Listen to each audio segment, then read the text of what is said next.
So we're continuing on with our academic track in OSM science.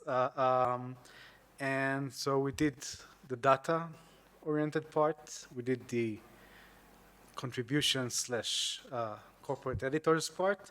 And now we are moving towards the more like social or social impact part of the track. And we're starting with two lightning talks that we're going to watch back to back. The first one by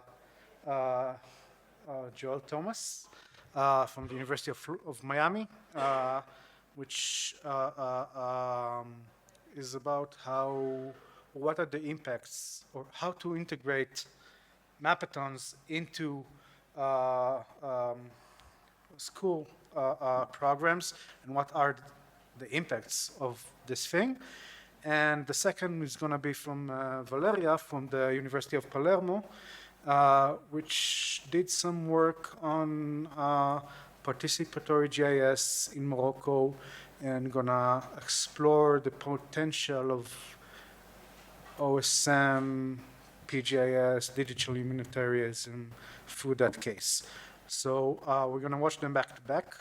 There's not going to be any Q&A session, but I invited the authors to join us on VenueLess. So maybe you can, if you have something to ask, maybe you can write on the chat of this room, not on the question section, and maybe they'll be there to answer. Joel and Valeria.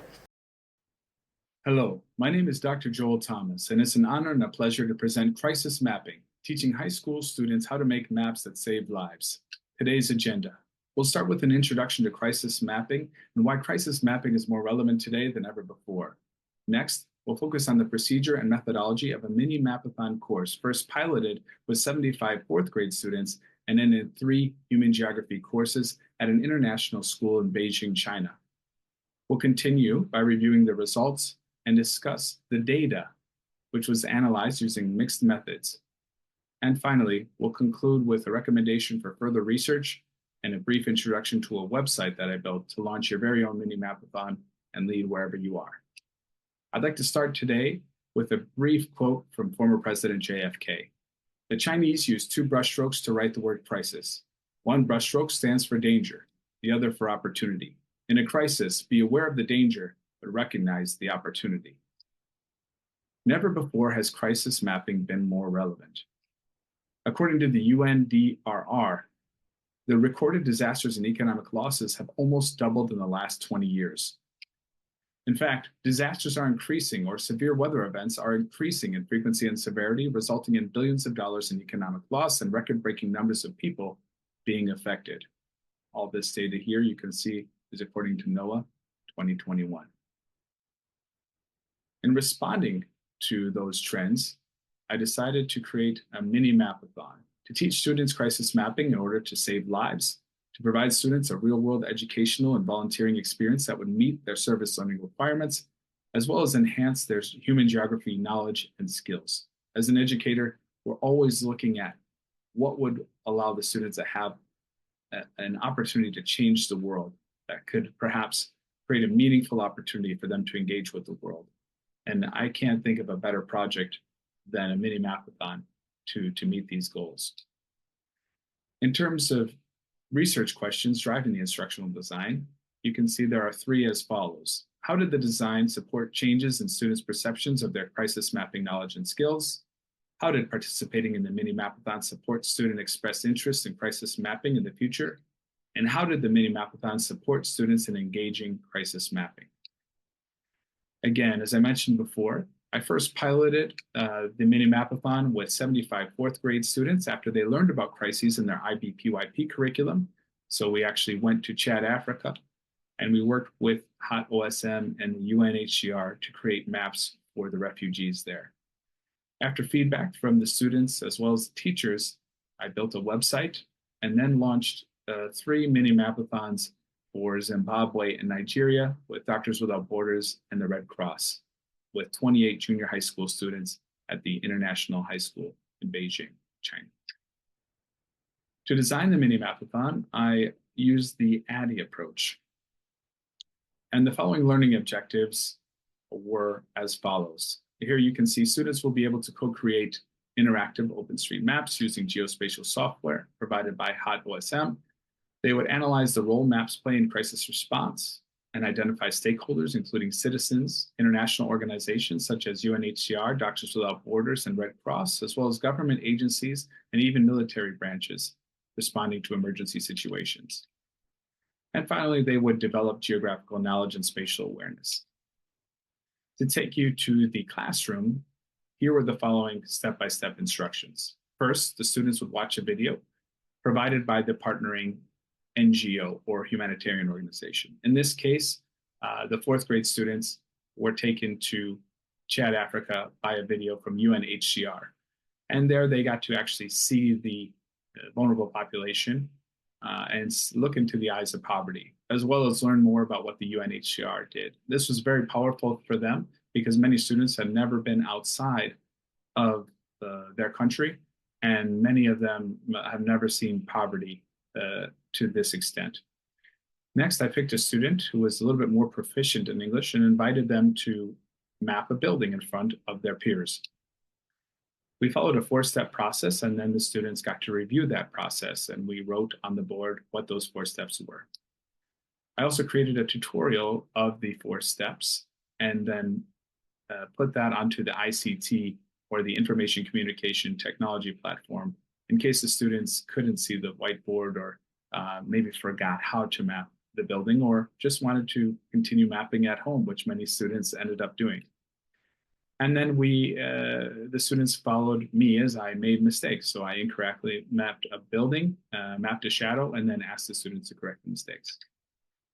Step 4, I asked the students if they had any questions. And step 5, the students actually started to map their own buildings, raised their hand, and we did a very, very short quality control check to make sure that the students were uploading quality work before the evaluators took a look. Next, moving on to the data. Again, we had pre and post surveys, which were mapped to the research questions, and those were analyzed using mixed methods. Here you can see our data analysis matrix, and again, all of the pre and post surveys, which were mapped to the research questions. Let's dive into the findings together. Research question 1 asked, how did the design support changes of students' perceptions of increasing their crisis mapping knowledge and skills? Post survey question 5 answered that question. How would you rate your digital map making skills? 36% indicated they were average, and 25% indicated they were above average, with 11% reporting they were excellent. And we can see an increase in mean values of self-reported or self-assessed digital map making skills, was certainly indicated an increased confidence level when we look at the pre-survey question 3 and post-survey question 5. Another interesting question was post-survey question 5, or post-survey question 3. What didn't you know before? 43% of students indicated that they didn't know maps could be created by many people. 21% didn't know that humanitarian organizations needed our help, and 32% didn't know that maps could be created. These were how students would describe a mapathon to someone who doesn't know anything about it. Many said that it was good, outstanding, interesting. Again, these are from English language learner students, some of them who don't have a very robust vocabulary, but these were some of the words that popped up more frequently than others.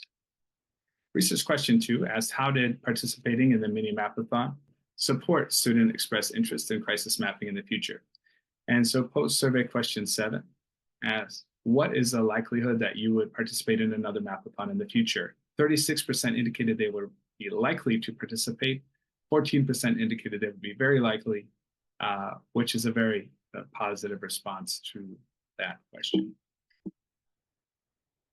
And what is the likelihood that you would participate or start a Youth Mappers chapter at your college or university in the future? 25% indicated they would be likely. 25% indicated they would be likely, and 18% indicated they would be very likely. Research question 3 asks, how did the Mini-Mapathon support students in engaging crisis mapping?